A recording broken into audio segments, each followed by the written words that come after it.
Hello friends, welcome to my channel study with Pragya. यदि आप लोग मेरी वीडियो में नए हैं तो प्लीज़ वीडियो को पूरा एंड तक देखिएगा। तो चलिए आज की वीडियो हम स्टार्ट करते हैं। और आज हम पढ़ने वाले हैं भारत परिषद अधिनियम 1909, जिसको हम क्या कहते हैं, मार्ले मिंटो अधिनियम 1909 भी कहते हैं।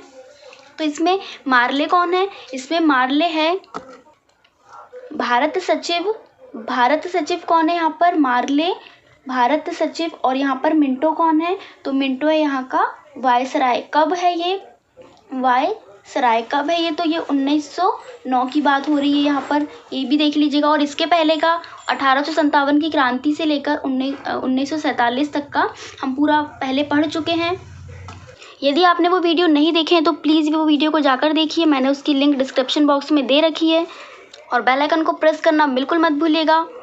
और अब देख लेते हैं कि मार्ले उस टाइम भारत सचिव था, मिंटो वायसराय था। कब था? 1909 में। और वहाँ पे भारतीय परिषद के जो सदस्य थे वो कितने रहा करते थे? 15 रहा करते थे, ठीक है। जिसमें से 8 कौन थे? लिख लीजिए आप लोग भी यहाँ पर, और साथ साथ मेरे नोट्स बनाते चलिए मेरे साथ साथ, ताकि आप लोगों को कोई दिक्कत ना हो पेपर के टाइम। भारत परिषद सदस्य कितने थे यहाँ पर? तो सदस्य थे यहाँ पर 15, जिसमें कि ब्रिटिश सम्राट कितने हुए? 8 हुए। और यहाँ पर जो निर्देशक सचिव कितने हुए? तो वो हुए 7। ये दोनों को मिलाकर क्या हुआ? 15 हुए। और भारत परिषद के सदस्य कितने हो गए? 15 हो गए। अब इसके आगे का देख लेते हैं। अब यहाँ पर इसका लक्ष्य क्या रखा गया? तो लक्ष्य देख लेते हैं कि लक्ष्य क्या थे इनके, कि 1892 के दोषों को दूर करना। क्या था? दोषों को दूर करना।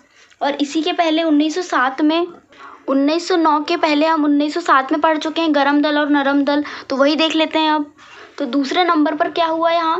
पहले नंबर तो क्या था कि दोषों को दूर करना, और दूसरे नंबर पर क्या था कि उग्रवाद। यहाँ पर उग्रवाद जो क्रांतिकारियों राष्ट्रवाद का सामना। ये क्या थे इनके लक्ष्य थे? सामना करना, क्रांतिकारी राष्ट्रवाद का सामना करना इनके क्या थे? लक्ष्य थे। ये कब? 1909 में। इसी में देख लेते हैं तीसरे नंबर पर। तो तीसरे नंबर पर क्या आता है कि 1906 में किसने? आगा खाने कब? अक्टूबर में नेतृत्व किया। अब किसका नेतृत्व किया वो भी देख लेते हैं। नेतृत्व किया तो जो मुस्लिम प्रतिनिधि थे द्वारा शिमला में क्या कही गई थी कि मुस्लिम जो प्रतिनिधि थे उसमें वायसराय से मुस्लिम के पृथक निर्वाचन की प्रणाली की मांग करी गई थी। किसमें? 1906 में। किसने की थी? आगा खान ने की थी। और आप लोग यहाँ पर ये भी याद रखिएगा कि 1932 में मुस्लिम के दलित निर्वाचन की बात भी कही गई थी। कब? 1932 में। तो ये भी आप लोग याद रखिए। अब यहाँ मुस्लिम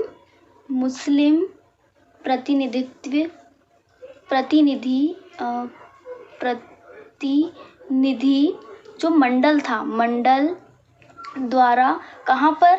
शिमला में किसने? वायसराय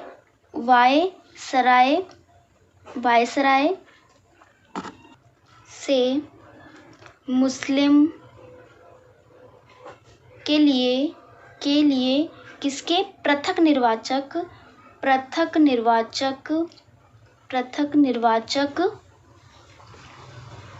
प्रणाली की मांग। ये सब आप लोग याद रखिएगा, ये पेपर में ऐसे ही पूछ लेता है और यहीं से छोटे छोटे क्वेश्चन बन जाते हैं जिसमें आप लोग कंफ्यूज हो जाते हैं।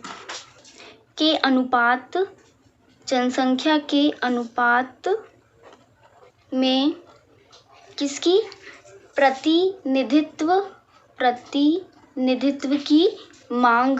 प्रतिनिधित्व की मांग किसमें हुआ? ये किसने क्या किया?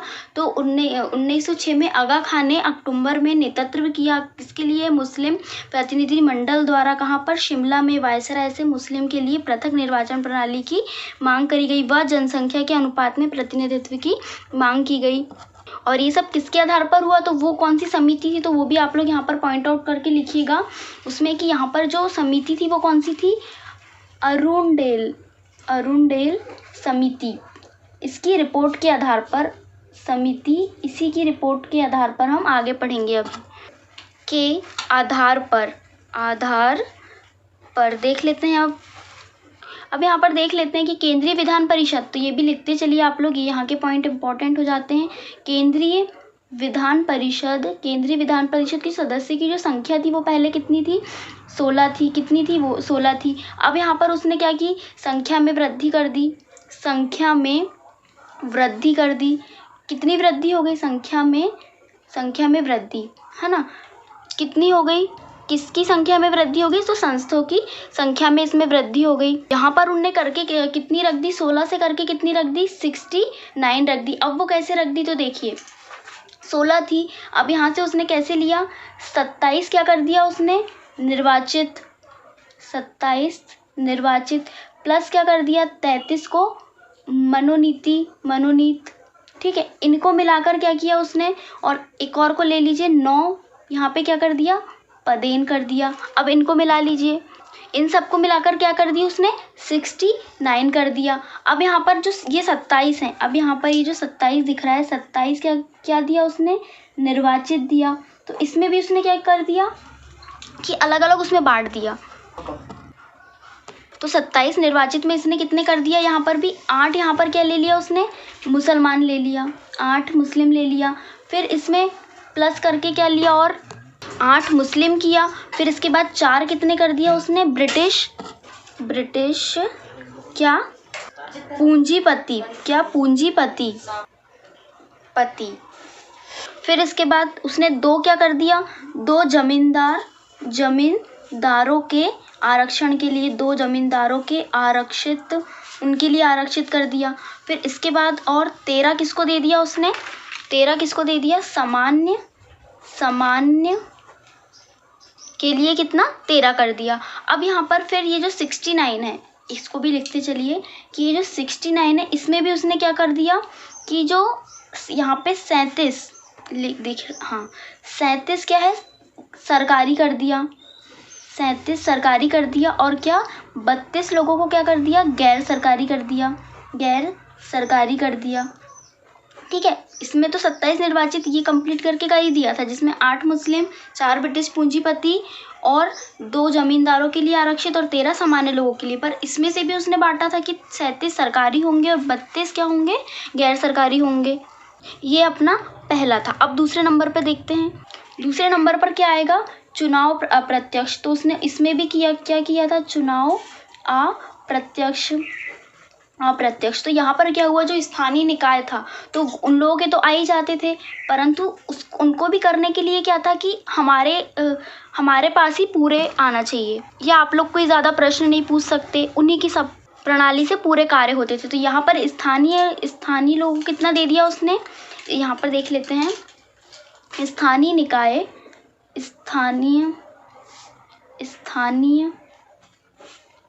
निकाय। फिर उसके बाद स्थानीय निकाय किसको, निर्वाचन परिषद को। तो ये भी इन लोगों के सब कुछ कंप्लीट बने हुए थे कि हमने 37 तो यहाँ पर पहले ही बांट दिया था उसने, फिर 27 निर्वाचित बांट दिया था, 32 को गैर सरकारी कर दिया था। तो स्थानीय निकाय किसको करते थे, निर्वाचित परिषद को करते थे। और ये लोग किसको करते थे, प्रांतीय विधानसभा, किसको करते थे, प्रांतीय विधानसभा परिषद, ठीक है, परिषद। इसके बाद के सदस्य, ये लिख लीजिए के सदस्य। इसके बाद अब और देखते हैं, अब ये जो बने हुए होते थे, अब ये किसको करते थे, तो ये मेन कि ये यहाँ पर केंद्रीय विधान परिषद के सदस्य, केंद्रीय विधान परिषद के सदस्य जो कितने थे, अपन ने जो ऊपर देखे थे जो थे 69। अब यहाँ पर एक इम्पॉर्टेंट पॉइंट क्या बनता है, इसको स्टार करके लिखिए, और ये आते ही पेपर में पूछा जाता है हमेशा कि 1892 में कौन सी प्रणाली की शुरुआत हुई। तो अपन क्या लिखेंगे कि 1892 में 1892 से लिखते हैं, से। भारत में कब? भारत में कब? 1892 में। किसकी? निर्वाचन प्रणाली की शुरुआत हुई। निर्वाचन प्रणाली की शुरुआत हुई। ये एक पेपर में आता है कि कब हुई, तो शुरुआत कब हुई थी इसकी? 1892 में भारत में निर्वाचन प्रणाली की शुरुआत हुई। अब तीसरे नंबर पर है, यहाँ पर तीसरे नंबर पर पॉइंट डाल लीजिए आप लोग। क्या है कि प्रादेशिक जो चुनाव थे, प्रादेशिक चुनाव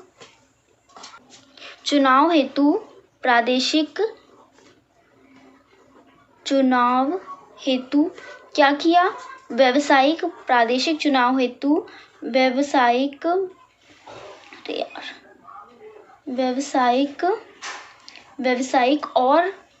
और क्या? सांप्रदायिक प्रतिनिधि प्रणाली को अपनाया। क्या किया? प्रतिनिधित्व प्रणाली को अपनाया। अब इसमें भी उसने क्या कर दिया था कि 3 भागों में बांट दिया था उसको। प्रतिनिधित्व प्रणाली को अपनाया और क्या किया? 3 भागों में बांट दिया। अब वो कौन कौन सी होगी तो वो भी देख लेते हैं कि 3 कौन कौन सी। तो पहली में क्या कर दिया उसने कि पहली साधारण दे दिया, ठीक है, साधारण को। दूसरी में क्या कर दिया कि वर्ग विशेष में किसको ले लिया? वर्ग विशेष। और यही वाला ये जो है यही सबसे ज़्यादा इम्पोर्टेंट है, यही सबसे ज़्यादा पेपर में पूछते हैं कि किसको दे दिया? तो उसने मुस्लिम को दे दिया, ठीक है। इसके बाद जो विशेष में रखा है तीसरे नंबर पे वो क्या है? व्यापारिक संघ। और किसको दे दिया? जमींदारों को दे दिया, जमींदारों को, ठीक है। और क्या कर दिया? विश्वविद्यालय पर रख दिया, विश्वविद्यालय। अब ये 3 प्रतिनिधित्व प्रणाली को भी किसने 3 भागों में बांट दिया। पहले साधारण, दूसरा मुस्लिम विशेष वर्ग और तीसरा व्यापारिक संघ, जमींदार और विश्वविद्यालय। अब यहाँ 4th नंबर पर देख लेते हैं। इसके बाद क्या किया? 4th नंबर पे क्या बोला उसने कि मुसलमानों के लिए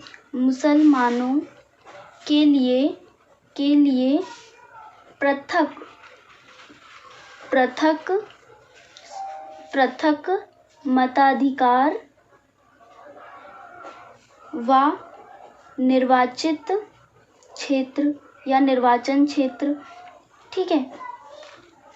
कब हुआ ये? तो कब हुआ था ये? 1909 में हुआ, ये याद रखिएगा। और यहीं से फिर क्या हुआ था कि फूट डालो और शासन करो नीति आई थी। और इसके बाद ही क्या कहा जाता है कि जो बंटवारे की जो शुरुआत हुई थी वो भी कब हुई थी? इसी टाइम पे हुई थी। तो अब इसके बाद हम 5वां पॉइंट देख लेते हैं।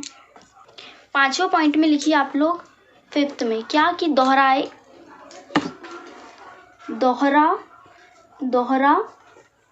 मताधिकार। तो ये भी कैसा था? अब ये किन किन के लिए था? तो जो उनको दिया था किसको? साधारण को दे दिया था। प्लस फिर यहाँ पर किसको और कर दिया उसने? जो एक और मताधिकार दिया था उसमें भी किसको ले लिया उसने? मुस्लिम को ले लिया। ये यहाँ पर दोहरा मताधिकार में। अब आप लोग यहाँ पर इम्पोर्टेंट पॉइंट करके लिखिए, इम्पोर्टेंट पॉइंट, क्योंकि यही पेपर में यहीं से पूछ लेता है। क्या है पहला? तो 1909 में किसके लिए कर दिया उसने? यहाँ पर मुस्लिम।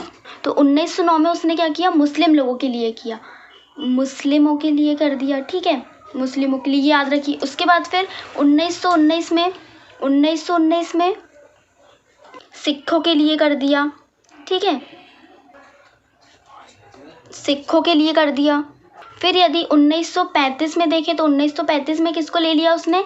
ईसाई लोगों को ले लिया, ठीक है, ईसाई या हरिजन, जो हरिजन कहलाते हैं, ईसाई, हरिजन, एंग्लो, ठीक है, एंग्लो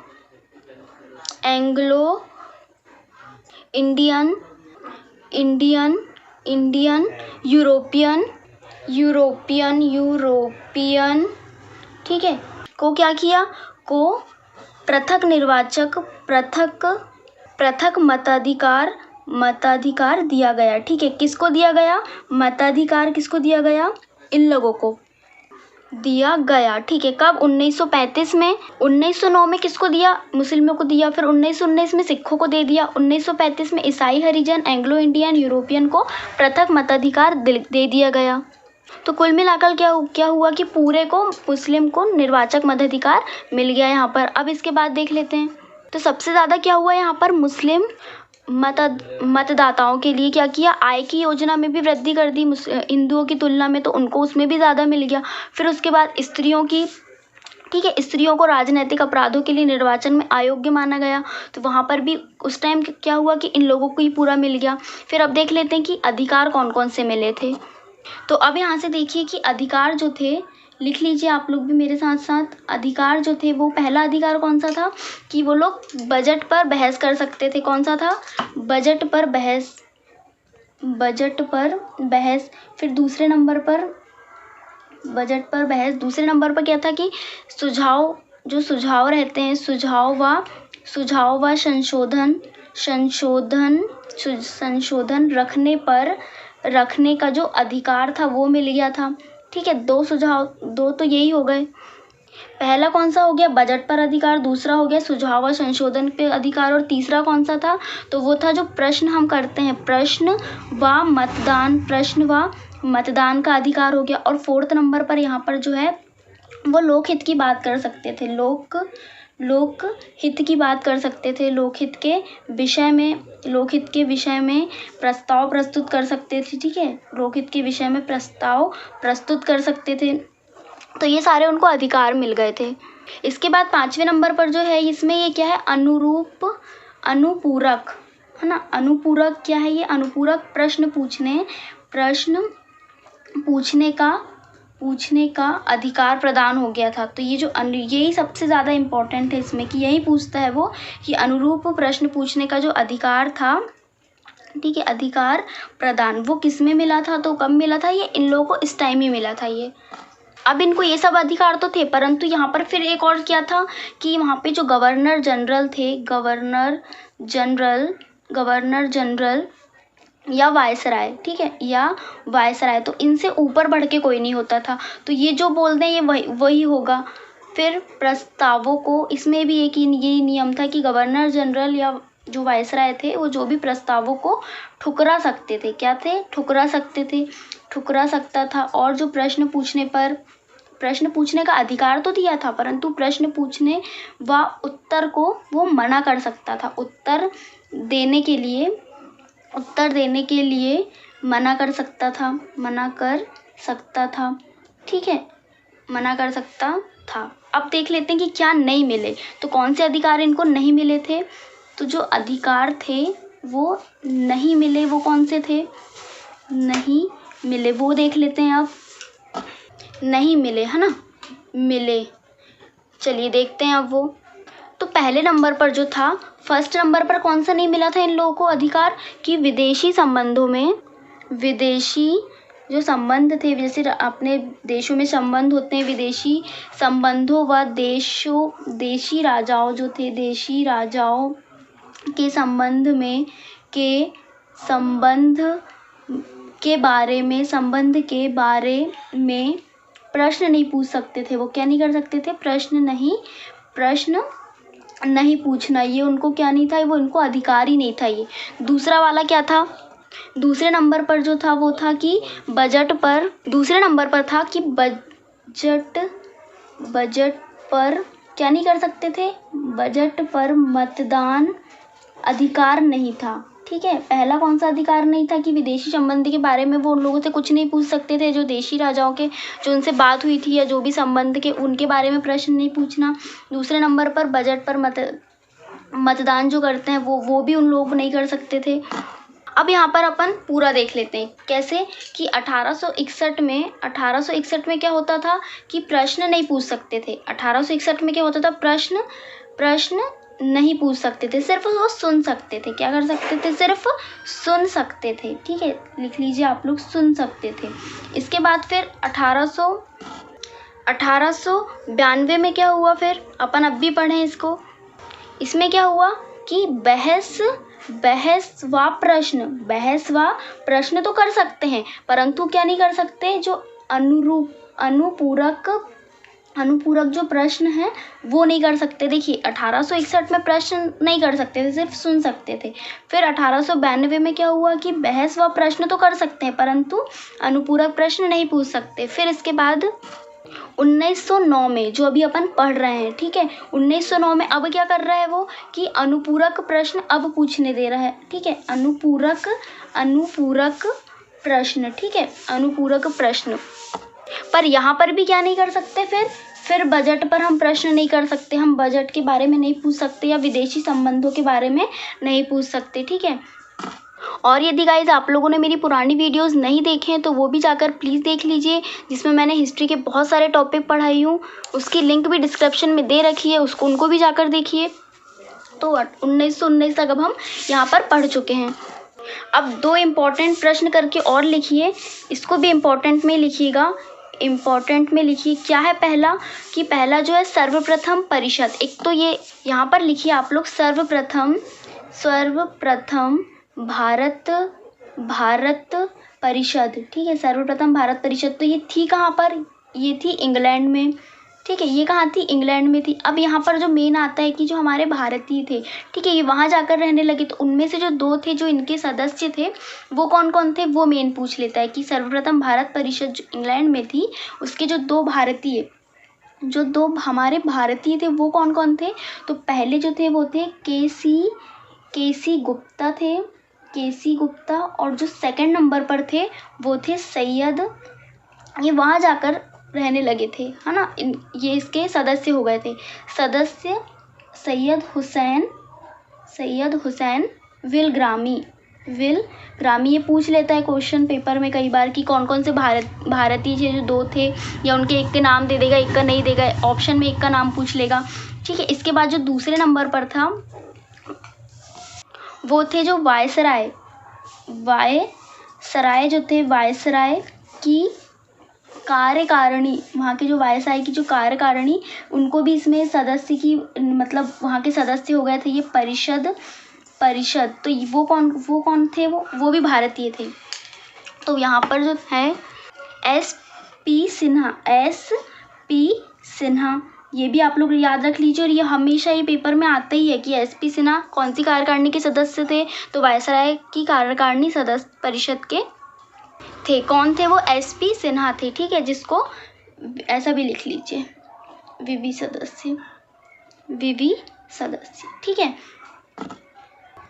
आई होप गाइज आप लोगों को वीडियो पसंद आई होगी। प्लीज़ वीडियो को बहुत सारा प्यार दीजिए, चैनल को सब्सक्राइब कीजिए, बेल आइकन को प्रेस कर दीजिए ताकि मेरी सारी वीडियोस आप लोगों तक पहुंच जाए। आज की इस वीडियो को हम यहीं ख़त्म करते हैं।